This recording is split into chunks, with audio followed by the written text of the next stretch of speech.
A Boeing 777 does not just vanish, not in 2014, not in one of the most heavily monitored skies on Earth.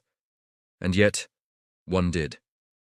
On March 8, 2014, Malaysia Airlines Flight 370 took off into a warm Kuala Lumpur night. 38 minutes later, the aircraft stopped communicating. Minutes after that, it disappeared from radar. No distress call, no warning, no explanation. Over the next 9 years, billions of dollars, dozens of nations, and entire careers would be spent searching for one answer. How does a modern jetliner carrying 239 people vanish without a trace? This is the real story behind MH370. Flight 370 was a routine red-eye bound for Beijing. At 12:41 a.m. local time, it departed Kuala Lumpur International Airport with 227 passengers and 12 crew. For the first hour, everything was normal. Calm voices, routine communication, a smooth climb into cruising altitude.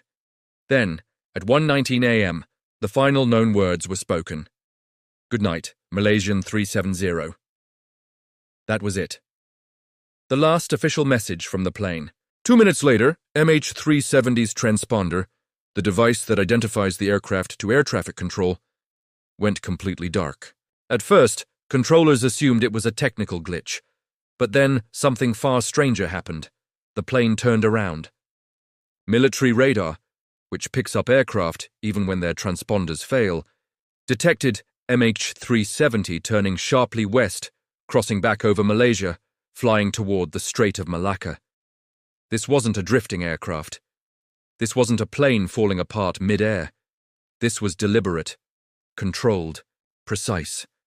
For the next hour, the massive Boeing 777 continued flying silently into the night, navigating waypoints only a trained pilot would know. Here's the haunting part. The plane was flying perfectly, with all communication systems intentionally disabled. But this was only the beginning. When MH370 left the range of Malaysian radar, it entered what investigators call the silent region, a stretch of airspace where civilian coverage is limited. But there was one system still tracking the aircraft, Inmarsat, a British satellite company. Every hour, MH370's systems sent tiny automated handshakes to a satellite high above the Indian Ocean. These signals revealed something astonishing. Flight 370 kept flying for nearly 7 more hours. Based on satellite arcs, invisible rings of possible locations, investigators eventually calculated a chilling path. One pointing north towards Central Asia, the other pointing south into one of the most remote stretches of ocean on Earth. The southern arc became the focus, the place the world would eventually call the 7th arc, the final suspected path of MH370. The Indian Ocean is vast, wild, deep, and unforgiving. Search teams scanned more than 120,000 square kilometers of seabed. Nothing. No fuselage, no engines, no black box. Then, in 2015, a flaperon washed up on Réunion Island, thousands of kilometers from the search zone. More debris followed.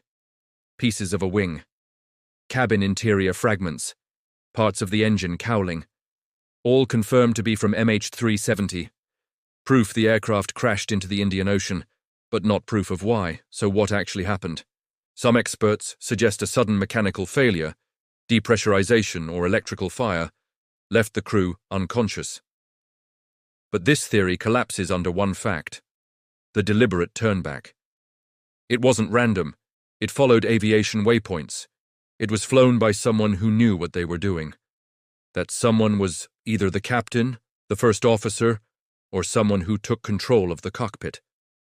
Another theory suggests an onboard hijack. But hijackers rarely disable transponders in silence, avoid communication, and fly for 7 hours without making demands.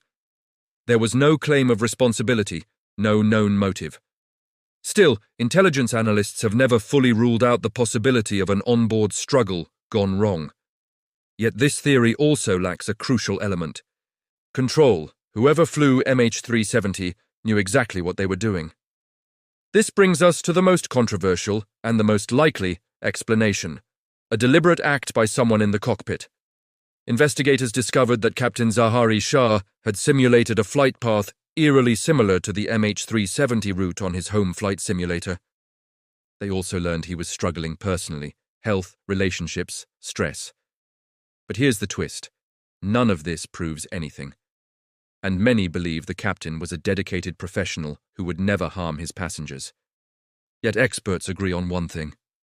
The flight's path required knowledge only an experienced Boeing 777 pilot would have. A decade later, MH370 remains one of the greatest mysteries in aviation history. We still don't know why communication was cut, who programmed the turnback, why the aircraft flew 7 silent hours, whether the descent was controlled or chaotic, and where the main wreckage lies. The ocean keeps its secrets well. And this one, a modern jetliner carrying 239 people, may remain hidden forever. Unless the wreckage is found, unless the black box speaks, or unless someone, someday, comes forward.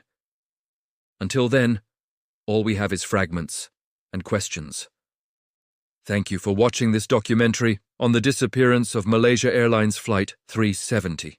If you want more deep dives into true mysteries, unexplained events, and hidden stories from around the world, you're in the right place. This is Saunton. Subscribe, stay curious, and I'll see you in the next investigation.